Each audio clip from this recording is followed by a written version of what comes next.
صوت اتعودنا عليه وقت السكون، صوت بيكسر هدوء الشوارع، محفوظ في ذكرياتنا ومعاه مشاعر كتير، بطبلته البسيطة اللي بتنهي الصمت وكلماته اللي فيها روح رمضان بتتنقل بين الشوارع والحواري، بينادي بالأسامي كأنه فرد من العيلة. المسحرات بدأ فين واتطور ازاي مع الزمن؟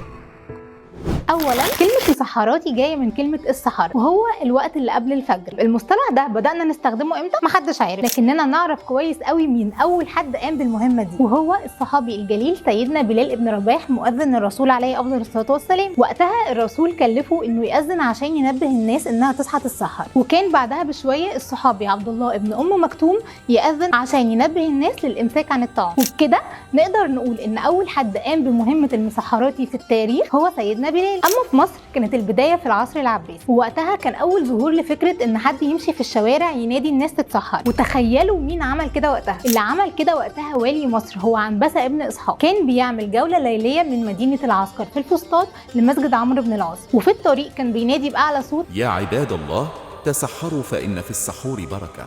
اما في العصر الفاطمي الموضوع بقى اكتر رسميه، وده لان الحاكم بامر الله عين مجموعه من الجنود يمروا يخبطوا على الابواب عشان كان في اوامر في الوقت ده ان الناس تنام مباشره بعد التراويح. وبعد كده بدا الاهتمام بمهمه المسحرات يقل لحد العصر المملوكي اللي نقل المسحراتي نقله تانية، وده كان على ايد ابن نقطه المسحراتي الخاص بالسلطان محمد بن قلاوون، اللي بدا يستخدم الطبله في التسحير عشان الصوت يوصل اكتر. وكمان بدا يقول ابيات من الشعر والاناشيد الدينيه زي: الصوم فرضك يا ابن ادم قوم واذكر اله العرش الحي القيوم. واتسمت بعد كده الطريقه دي باسم فن القومه، جايه من قوموا تسحروا يعني او قوموا للسحور. ومن هنا اتحول التسحير من مجرد نداءات لفن شعبي مميز في رمضان. جه وقت ومهمه المسحراتي بقت تقليد رسمي اكتر واكتر، وده وقت العصر العثماني لما الحكام بقوا يكرموا المسحراتيه عن دورهم في رمضان ويقدموا لهم الهدايا في العيد. في العصر ده كمان مهمه المسحراتي شهدت تغييرات، زي ان المسحراتيه بقوا بيمشوا مجموعه مع بعض مش واحد بس، وكمان بداوا يستخدموا المزمار مع الطبله، وبداوا ينادوا على اهالي الحي باساميهم، وده كون ألفة وارتباط اكتر ما بين الناس والمسحراتيه. ومع مرور السنين استمر معانا المسحرات، وبقى كل مسحراتي بيبدع بطريقته، في اللي بيغني اغاني رمضانيه، وفي اللي بينادي بالاسامي، وفي اللي اكتفى بطبلته. وطبعا كلنا عارفين مؤخرا مع دخول التكنولوجيا دور المسحراتي بدا يتراجع واخد مكانه المنبه. لكن انا شايفه ان المسحراتي مش مجرد شخص بيصحي الناس للسحور، المسحراتي جزء من روح رمضان وذكرياته الجميله، اتمنى يفضل مكمل معانا دايما. وانا عن نفسي اول ما بسمع الطبله بجري على البلكونه اتفرج.